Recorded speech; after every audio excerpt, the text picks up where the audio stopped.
పుట్టినరోజు జరుపుకుంటున్నారు.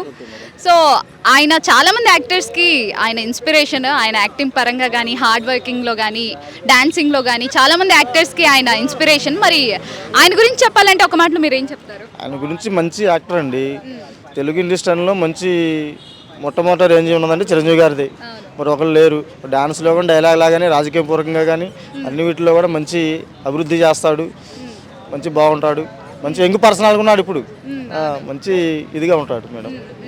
అంటే ఆయన సహాయం పరంగా కూడా చాలా సహాయం చేశారు. సహాయం కూడా పూర్వకం కూడా మంచిగా చేస్తున్నారు. వరదలు వచ్చినా, వర్షాలు వచ్చినా ఏపీకి కానీ, తెలంగాణ కానీ మంచి అభివృద్ధి చేస్తారు.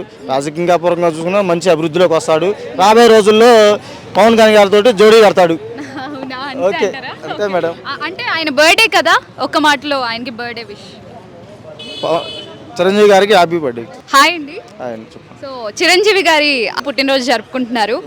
సో ఆయన చాలామంది యాక్టర్స్కి ఆయన ఇన్స్పిరేషన్. ఆయన యాక్టింగ్ పరంగా కానీ, హార్డ్ వర్కింగ్లో కానీ, డాన్సింగ్లో కానీ చాలామంది యాక్టర్స్కి ఆయన ఇన్స్పిరేషన్. మరి ఆయన గురించి చెప్పాలంటే ఒక మాటలో మీరు ఏం చెప్తారు? ఆయన గురించి మంచి యాక్టర్ అండి.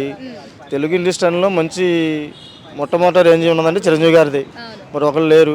డాన్స్లో కానీ, డైలాగ్ లాగానే, రాజకీయ పూర్వకంగా కానీ అన్ని వీటిలో కూడా మంచి అభివృద్ధి చేస్తాడు. మంచి బాగుంటాడు. మంచి యంగ్ పర్సనాల్గా ఉన్నాడు ఇప్పుడు. మంచి ఇదిగా ఉంటాడు మేడం. అంటే ఆయన సహాయం పరంగా కూడా చాలా సహాయం చేశారు. సహాయం కూడా పూర్వకం కూడా మంచిగా చేస్తున్నారు. వరదలు వచ్చినా, వర్షాలు వచ్చినా ఏపీకి కానీ, తెలంగాణ కానీ మంచి అభివృద్ధి చేస్తారు. రాజకీయంగా పూర్వకంగా చూసుకున్నా మంచి అభివృద్ధిలోకి వస్తాడు. రాబోయే రోజుల్లో పవన్ కళ్యాణ్ గారితో జోడీ కడతాడు. ఓకే, అంతే మేడం. అంటే ఆయన బర్త్డే కదా, ఒక్క మాటలో ఆయనకి బర్త్డే విష్. చిరంజీవి గారికి హ్యాపీ బర్త్డే.